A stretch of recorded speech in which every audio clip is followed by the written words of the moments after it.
Bueno, em, entonces hoy vamos a ver cómo implementar estos asuntos de la estadística inferencial en R, pero además vamos a ver también a recordar un poco de cómo, como los aspectos más básicos de esto para traer eso que ya vimos y que espero que todos hayan entendido, pero traerlo a la práctica.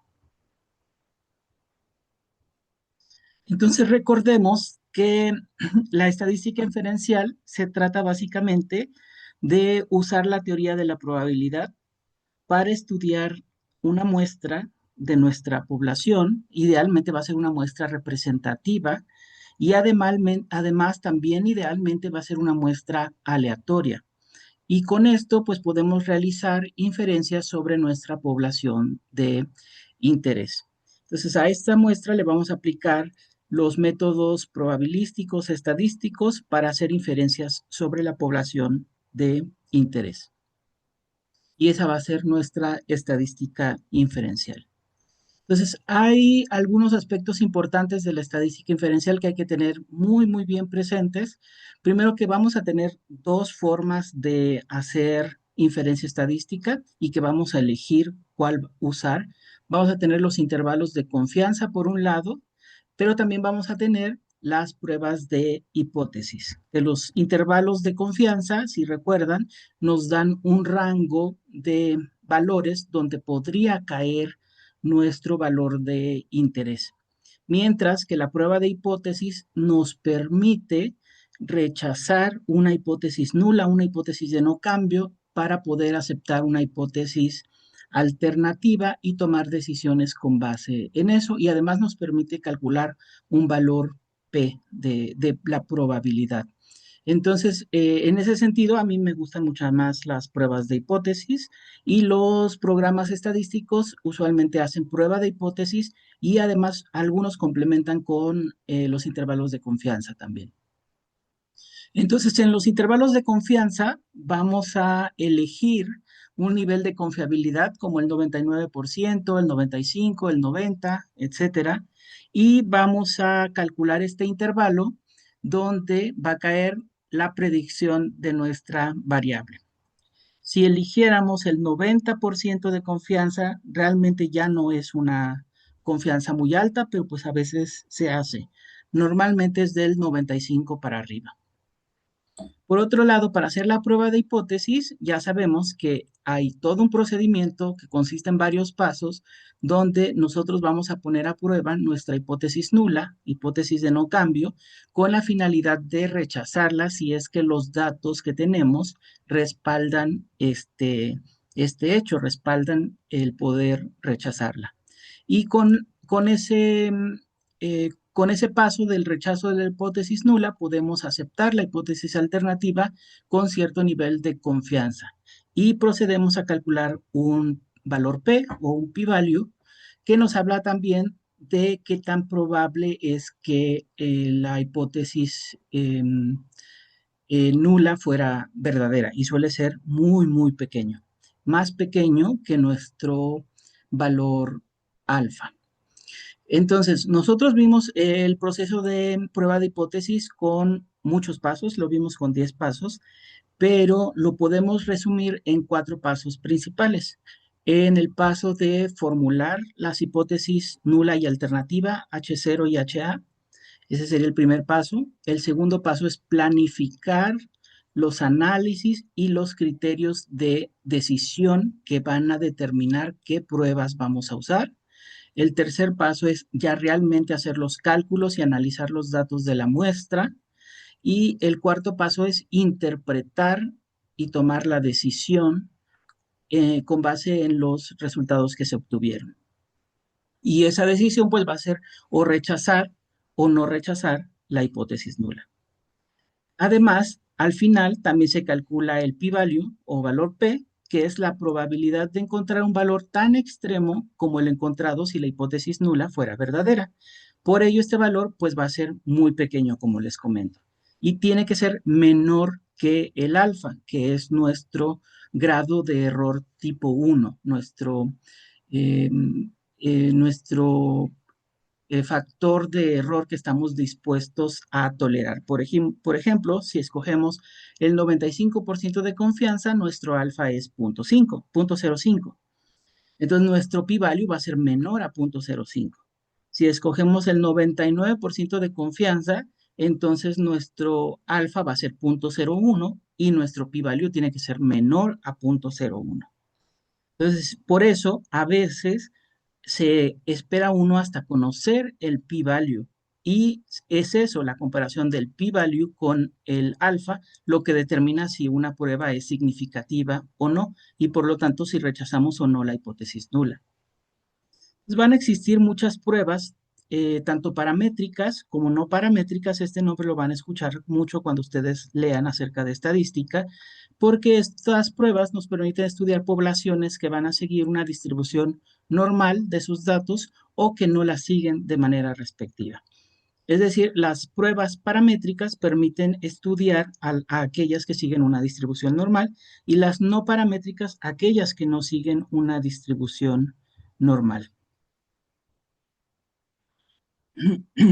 Las pruebas paramétricas ustedes ya conocen algunas, son la prueba Z, la prueba T, que son las que principalmente hemos estudiado. Y las no paramétricas no las conocen, todavía no las hemos visto. Entonces, bueno, cuando hacemos la prueba de hipótesis, recuerden que se trata de trabajar con probabilidades. Por un lado, eh, hacemos una distribución, hacemos nuestra campana para trabajar con eh, definir nuestra probabilidad de aceptar o no la hipótesis nula, y esto es definir la región de rechazo y la región de no rechazo de la hipótesis nula. Y normalmente sobre esta distribución también escogemos un valor umbral que nos permite definir al error tipo 1 que estamos dispuestos a tolerar, y este pues va a ser nuestro alfa y delimita nuestro valor crítico. Aquí se ve con amarillo. Este alfa, que es el error tipo 1, también a veces puede dividirse en dos porque va a haber hipótesis bilaterales que va a tener dos zonas de rechazo. Y ahí el alfa se divide entre dos y va a estar en las dos colas de la distribución. Sin embargo, mayormente cuando vemos prueba de hipótesis y en general en los tests, muchas veces no se considera que podemos estar cometiendo un error tipo 2. En el error tipo 2, recordemos, eh, hay otra probabilidad que no podemos nosotros este, controlar. Y para eso podemos considerar que hay otra distribución de probabilidades y es como si tuviéramos esas dos distribuciones que se traslapan y que dependiendo, por ejemplo, del tamaño de la muestra, podemos hacer que estas dos se separen lo más posible y que nosotros no lidiemos tanto con un error tipo 2. Normalmente el error tipo 2, una de las formas de deshacernos de él es que tengamos un tamaño de muestra bastante elevado. Sin embargo, esto no siempre es posible. Entonces, mayormente, por eso trabajamos mucho con ser conscientes de qué error tipo 1 estamos lidiando y si aceptamos o no la hipótesis nula, y cuidamos mucho el lenguaje que usamos a la hora de definir si la hipótesis nula fue rechazada o no. Entonces recordemos también que tenemos hipótesis bilaterales y también hipótesis unilaterales. En las hipótesis bilaterales, la, el error tipo 1 o nuestro alfa se divide en las dos colas de la distribución y las regiones de rechazo, perdón, van a caer en ambos extremos, mientras que la región de no rechazo va a caer al centro. Y aquí arriba se muestra la forma en que van a estar las hipótesis nula, que va a contener el igual, y la alternativa, que va a contener el símbolo de diferente. En el caso de las hipótesis unilaterales, pues la región de rechazo puede caer hacia uno de los de los dos lados y eso va a depender de cómo esté planteada la hipótesis. Si nuestra hipótesis nula tiene un menor igual, entonces la zona de rechazo va a caer hacia el extremo derecho y es hacia donde apunta la hipótesis alternativa. Si nuestra hipótesis nula tiene un mayor igual, nuestra región de rechazo está a la izquierda y es hacia donde apunta nuevamente la hipótesis alternativa.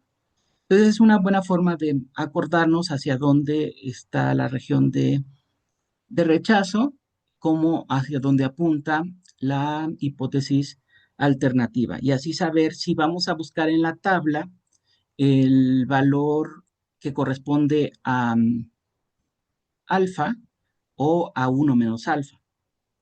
Pero bueno, ya cuando estamos en R, pues no es tan necesario, aunque a veces sí puede llegar uno a confundirse un poco en decidir como la dirección hacia donde se está haciendo la comparación. Entonces, bueno, en esta primera parte estamos hablando de pruebas paramétricas porque son sobre todo las que hemos visto. En esta presentación sí tengo también cosas de pruebas no paramétricas, pero esas nos las vamos a saltar para después. Pero por ahorita, para que vayan ya empezando a implementar cosas en R, de una vez empezamos con esta parte. Entonces, para la media de poblaciones con distribución normal, solemos hacer la prueba Z, aunque a veces también hacemos la prueba T, y eso va a depender de varias cosas. Por ejemplo, depende de si conocemos la varianza de la población. Si conocemos la varianza de la población, usamos Z. Si no conocemos la varianza de la población, usamos T. Pero además, si la muestra, si el tamaño de la muestra es mayor que 30, también se promueve que se emplee Z. Solo que en estos casos, cuando definitivamente no conocemos la varianza de la población, tendemos a usar T. Entonces, bueno, aquí en estas gráficas estoy usando la paquetería ggplot2, ya la conocen todos, me parece, y estoy usando la base de datos de sueño de los mamíferos, que se llama MSleep. Entonces aquí estoy graficando con un histograma los datos de sueño total que están en esa base de datos y pues simplemente muestro las barras en rosa. Entonces vemos que los datos de sueño pues van desde valores muy pequeños hasta llegar a las 20 horas. Y pues hay cualquier cosa aquí. Es más o menos una campana, aunque está bastante deformada, pero pues tiene que ver con que no son demasiados datos. Probablemente si fueran más datos, esto podría parecerse más a una campana normal, pero en este caso son pocos.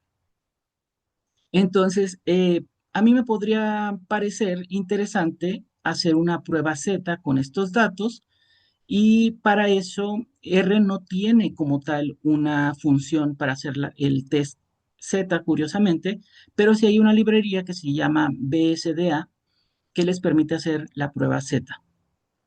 Entonces, simplemente yo pudiera querer hacer una prueba Z para preguntar si la media de sueño es de 8, simplemente como una hipótesis que a mí me surge de ver los datos.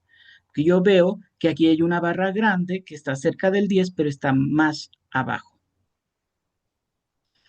Esa es una posibilidad, ¿no?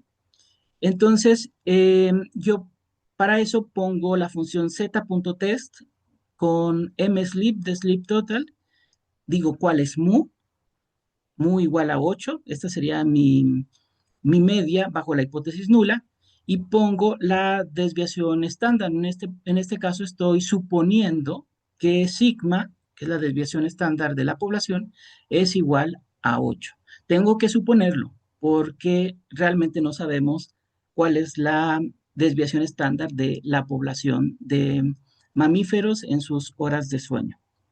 Pues bueno, esa librería me permite hacer el test Z, lo calcula y me dice que para esos datos Z es 2.77, o sea que está a la derecha.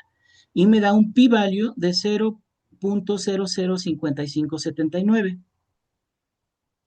Y me dice que la hipótesis alternativa es que la media verdadera no es igual a, bueno, aquí no se alcanza a ver muy bien, y me da incluso el intervalo de confianza. Me dice que el intervalo de confianza está entre 8.7 y 12. O sea, realmente, según el intervalo de confianza, la media no es 8 porque cae fuera del intervalo de confianza, pero además el p-value me está indicando que la hipótesis alternativa es la que favorece más. Se tiene que rechazar la hipótesis nula, ya que el p-value es menor al umbral que es alfa igual a 0.05.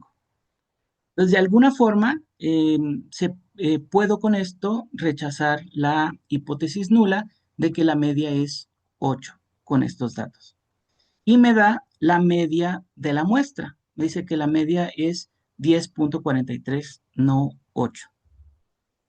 Entonces, con estos datos puedo hacer esa prueba de hipótesis para una sola población, para la media de una población.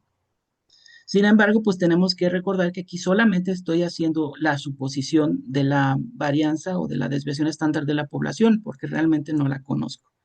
Entonces, en este caso, sería realmente más apropiado usar una prueba T, donde no asumimos una desviación estándar, sino la calculamos a partir de la muestra.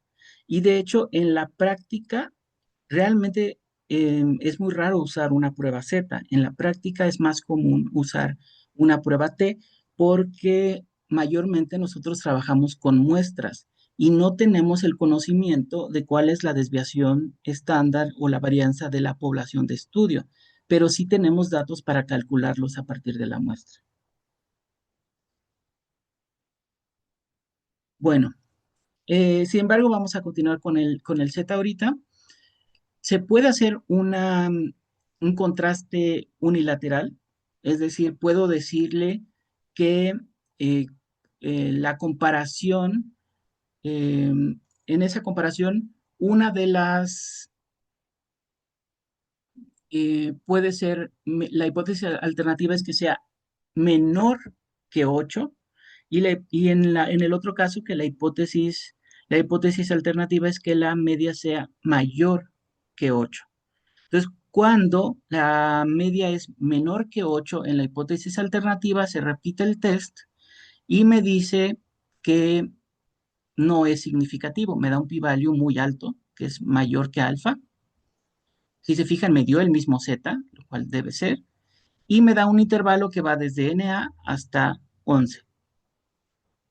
Igual me da el mismo valor para X. Entonces, en este caso no salió significativo con esta prueba de hipótesis. Entonces, hay que tener cuidado cómo se hace la prueba de hipótesis, porque aquí yo estoy preguntando, al yo especificar cuál es la hipótesis alternativa, que es que es mayor a 8, también estoy diciendo cuál es la nula. La nula incluye al igual, pero estoy diciendo que la nula es que es menor igual a 8 y la alternativa, perdón, la nula es mayor igual a 8 y la alternativa es menor a 8. Entonces, con esto no se rechaza la nula porque efectivamente es mayor igual a 8. Eso es lo que nos dice esta prueba. Sin embargo, no conozco exactamente el valor hasta este punto, aunque acá nos lo da en el resultado 10.43. Pero si yo si yo hiciera la prueba de hipótesis diferente, si digo que la alternativa es que sea mayor que 8 y la nula es que sea menor o igual a 8, entonces pongo a prueba esta hipótesis nula de que la media es menor o igual a 8, me sale que el p-value ahora sí es significativo, así que se rechaza la hipótesis nula y me da el intervalo desde 8 puntos y algo hasta NA. Pues bueno, en este caso los intervalos no fueron muy útiles, pero sí sí la prueba de hipótesis. Y aquí sí puedo rechazar la hipótesis nula, tanto con esta prueba unilateral como la primera prueba bilateral que hicimos. Entonces, bueno, hay que tener presente esto. Cuando nosotros queremos hacer una prueba de hipótesis y no sabemos si la comparación va en una dirección, es decir, no sabemos si un valor va a ser mayor o menor que cierto dato, simplemente usamos que la alternativa es diferencia, pero no sabemos en qué sentido. O cuando comparamos dos poblaciones, tampoco sabemos si una es mayor que otra, entonces solo usamos la diferencia. Y en ese caso usamos hipótesis bilaterales, pruebas bilaterales. Pero cuando sí sabemos, podemos usar pruebas unilaterales que ya nos den una dirección y nos permiten un poco más de significancia.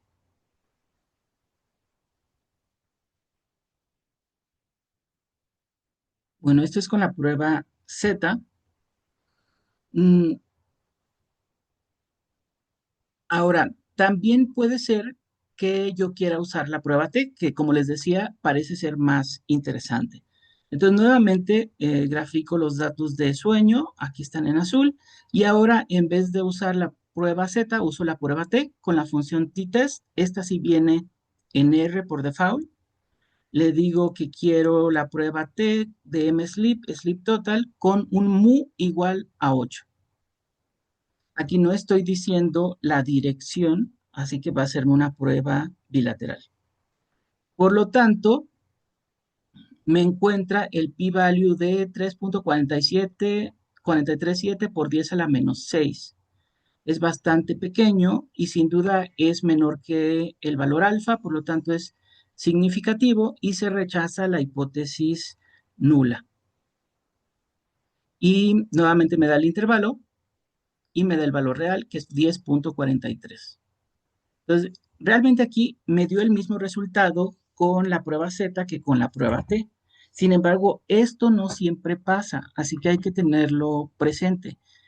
No es que no importe si no aplico la prueba estadística correcta, sí importa, sobre todo cuando los datos están, digamos, cuando estamos bastante limitados en datos. En ese caso es muy importante si usamos el tipo de prueba correcta, porque puede ser que eh, si no es la prueba correcta, no nos dé el resultado correcto.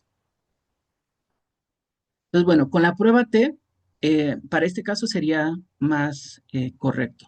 Aquí no le digo la desviación estándar porque lo calcula directamente de los datos de la muestra. Si se fijan, nomás le di la hipótesis nula. Y todo lo hace internamente. Internamente calcula la desviación estándar a partir de los 83 datos de la muestra.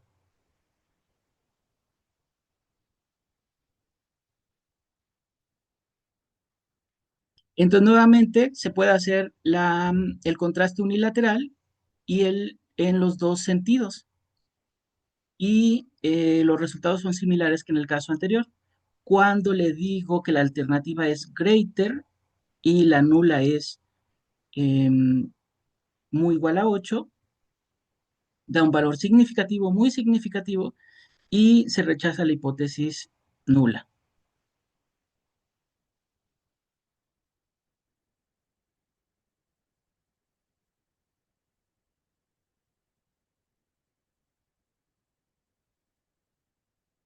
Bueno, resulta que a veces em, necesitamos, de hecho, tener conocimiento previo de si nuestros datos siguen una distribución normal o no. No basta con suponerlo, sino que podemos realmente hacer la prueba. Entonces, para eso existen varios tests. Uno de ellos bastante aceptado es el test de Shapiro-Wilk, que es un test que evalúa la normalidad de nuestros datos y en este test la hipótesis nula es que los datos siguen la distribución normal.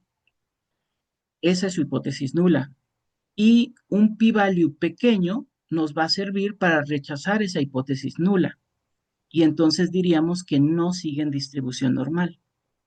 Entonces, por ejemplo, en el caso de los datos de MSLIP, podemos aplicarle el test Shapiro-Wilk y de esta forma, Shapiro.test de MSLIP, Sleep Total, y aplicando ese test nos da un p-value de 0.2143. Esto lo único que nos dice es que con esos datos podemos asumir que ese conjunto de datos sigue una distribución normal. Por lo tanto, aplicar una prueba T es apropiada. Incluso una Z, pero solo si conociéramos la varianza de la población. Si aquí nos dijera que no sigue distribución normal, entonces ya no sería apropiado usar una prueba T.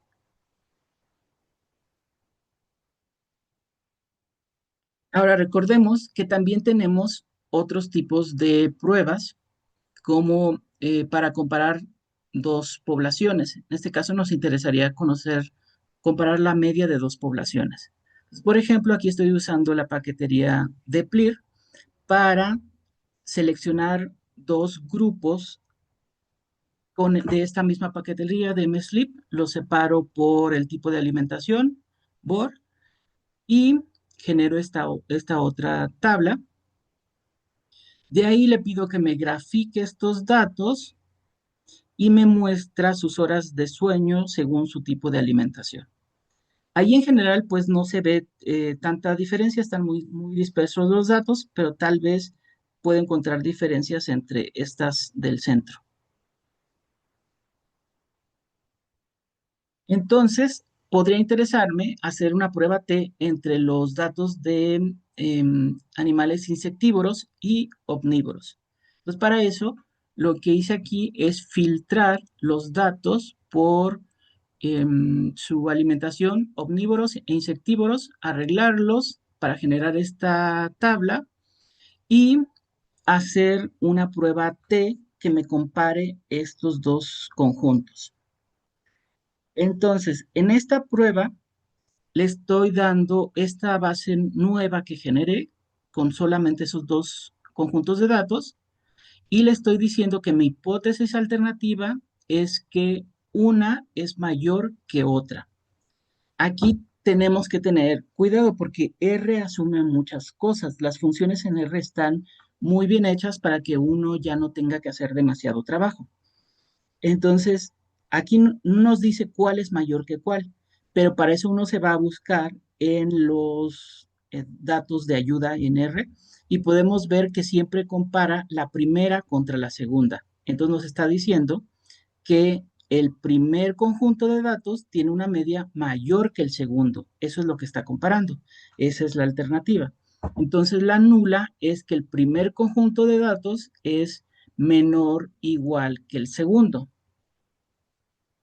Pues bueno, hace esa comparación, nos dice los grados de libertad, la prueba T, el p-value no da un p-value significativo, por lo tanto, no se va a rechazar la hipótesis nula. Em, y nos da la media de los dos grupos, en unos 14.9, en otros 10.95, pero con un p-value que no alcanza a dar significativo, porque la variación de los datos es muy elevada probablemente. Entonces, aunque la media parece que se separa por la variación, pues el test no da significancia estadística.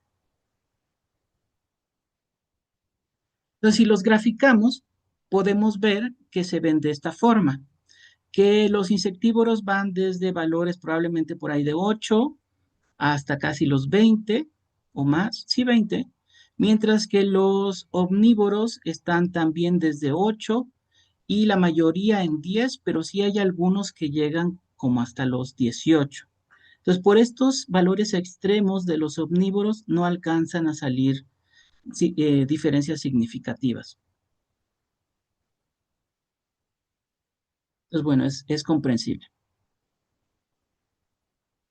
Entonces, bueno, ahora quise hacer una comparación entre el peso de chicos y chicas de un grupo. Esos son datos del grupo anterior que tuve.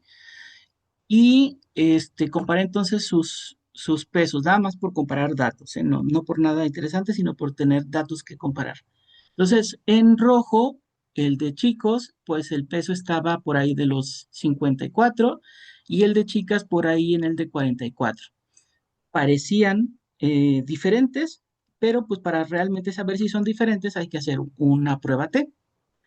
Entonces, lo que hicimos fue usar la prueba T y en este caso, además, la prueba T también permite asignar otros parámetros. Por ejemplo, nos pregunta si la varianza es igual entre las dos poblaciones. En este caso dije que no.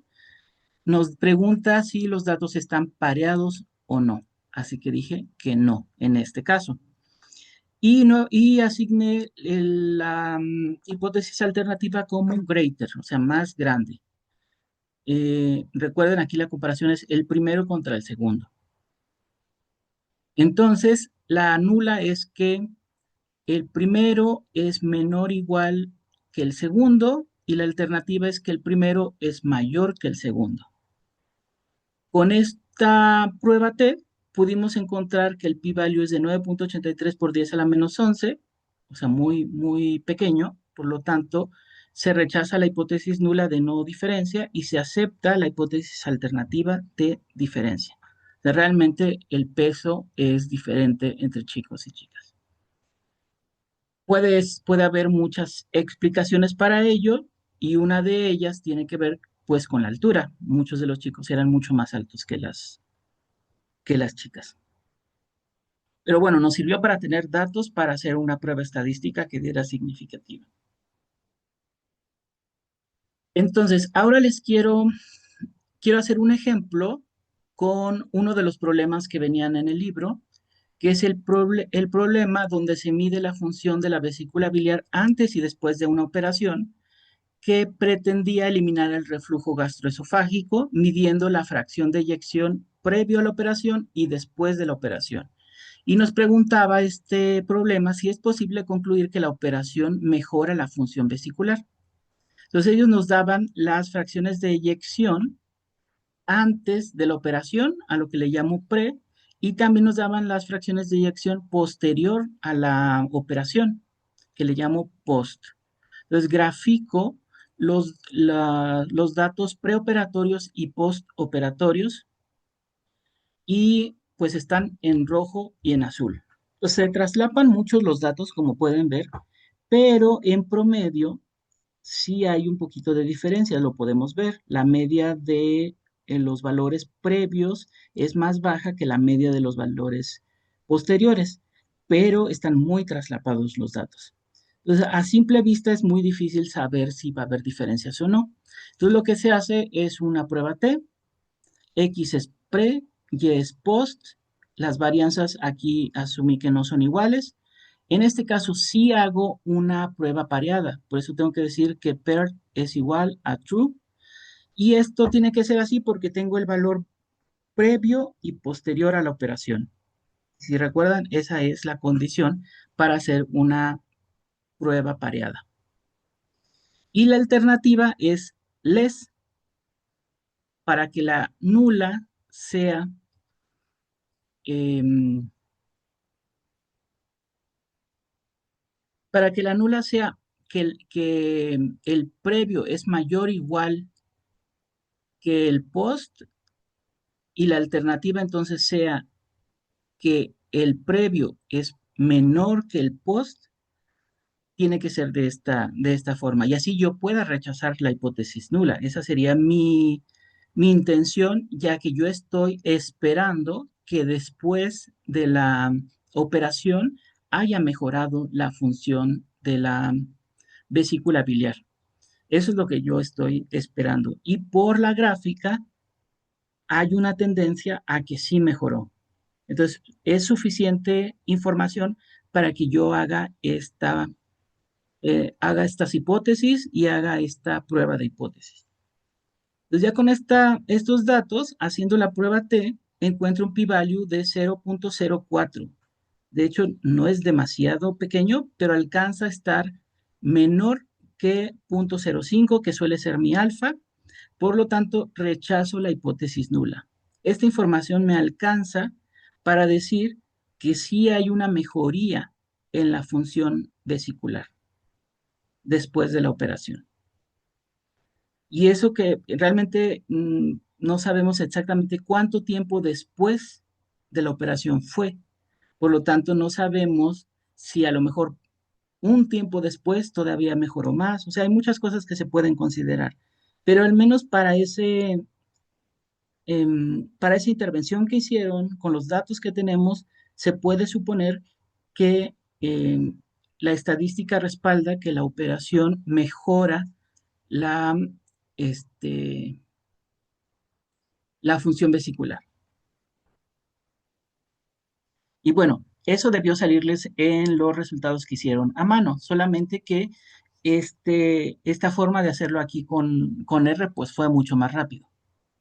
Nada más usamos la prueba T y bueno, nos ayudó también a graficar rápidamente.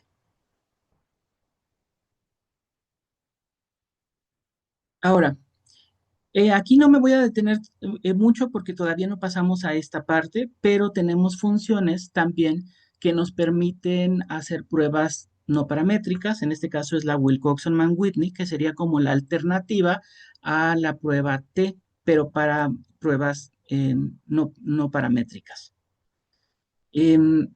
Todas las mismas opciones que tenemos para la prueba T también está para la Mann-Whitney, pero digo, por ahorita me la voy a saltar y la vemos cuando veamos a las no paramétricas.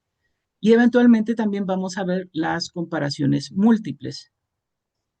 Pero ahorita me voy a saltar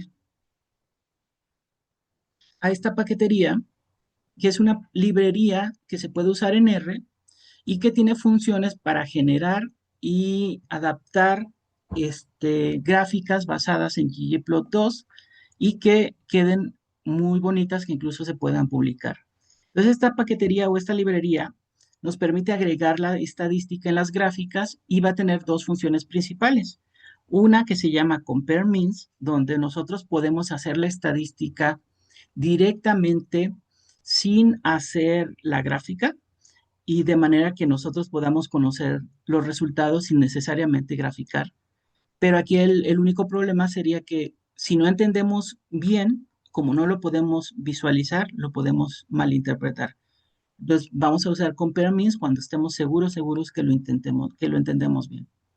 Y el otro, stat compare means, se agrega esta estadística a la gráfica. Y de alguna forma también tiene otra gramática para las gráficas y se parece mucho a las funciones de ggplot2.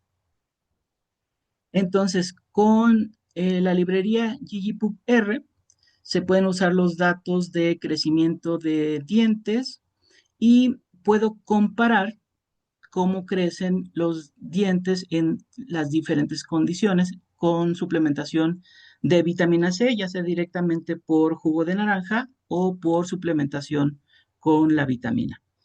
Y simplemente diciéndole compare means, que me compare la longitud con el tipo de suplementación y le digo cuáles son los datos, me muestra los resultados, me dice cuál es su valor P, cuál es su P ajustado. En este caso no hay que ajustar p-value porque es una comparación sencilla. Y me dice que no hay diferencias significativas porque el p-value es 0.06.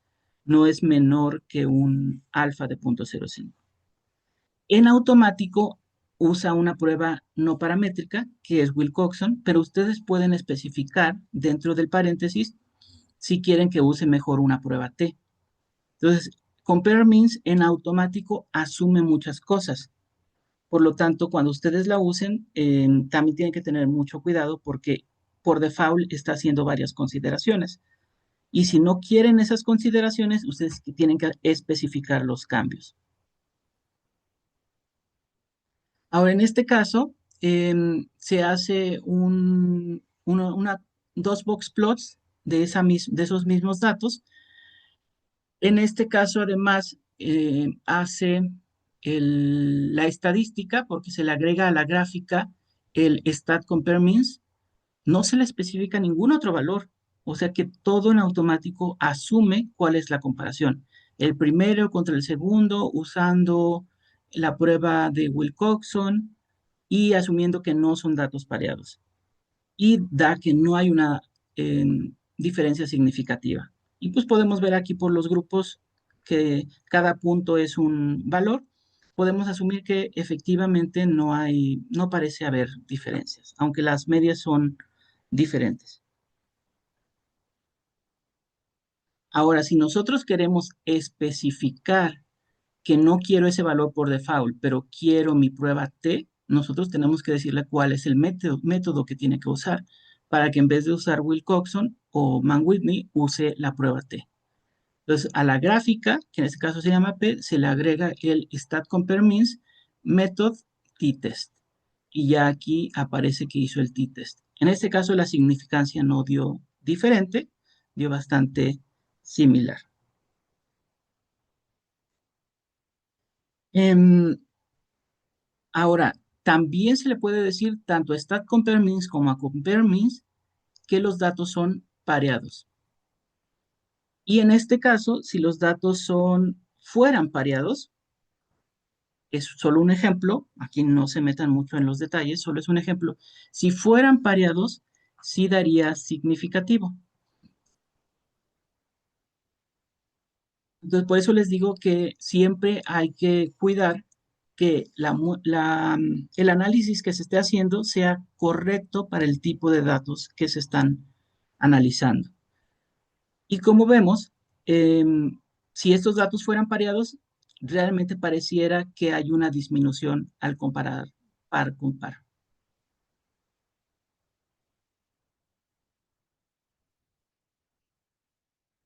Y bueno, entonces podemos comparar con Wilcoxon por pares, con T por pares, y por ahorita vamos a dejar en T por pares. Eventualmente hacemos las no paramétricas y hacemos las comparaciones múltiples, pero para que ustedes ya sepan que pueden empezar a agregar la estadística a las gráficas y que empiecen también a emplear R para hacer sus pruebas de hipótesis. Y la misma paquetería ggpub-R tiene, les decía yo, una gramática diferente. Por ejemplo, las gráficas se llaman un poquito diferente, aunque se parece mucho al ggplot. Entonces, para boxplot es ggboxplot.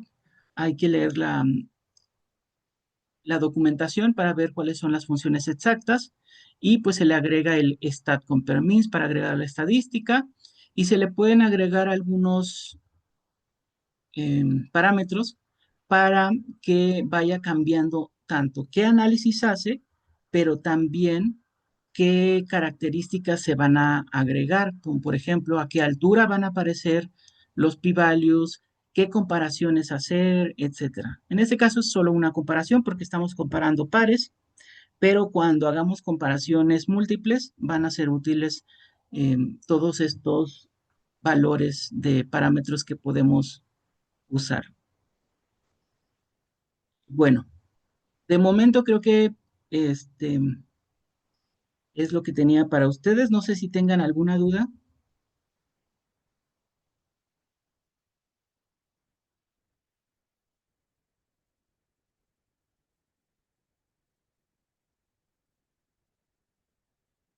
Obviamente tienen que ir instalando ggpub-R. ggplot2 sé que ya lo tienen, pero si no lo tienen, también instálenlo. Todas esas. Y bueno, les voy a encargar algunos problemas que van a empezar a hacer. Todavía son solamente comparaciones o de una población o dos poblaciones donde haya que hacer pruebas T y haya que graficar un poco. Todavía son comparaciones sencillas.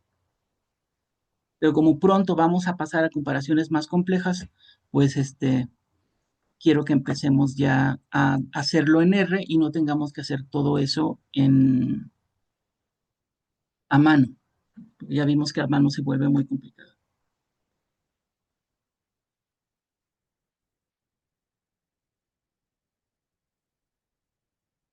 A ver, si todo se entendió, por lo menos quiero ver reacciones de que todo se entendió. También si no se entendió, quiero ver reacciones de que no se entendió.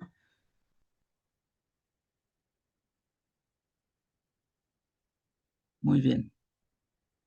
Ok, entonces les voy a pasar la presentación y el video para que vayan haciendo ustedes paso por paso los ejercicios. Pero recuerden, ahorita no necesitan hacer las comparaciones múltiples, solamente quédense con las que son de pares y solamente lo que es Z y T. Y ggplug R, pero solamente para T.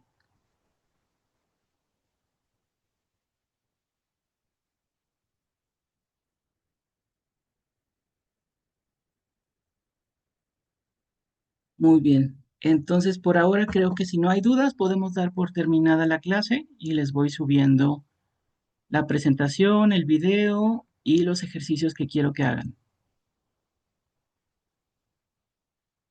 Y nos vemos la siguiente clase para continuar.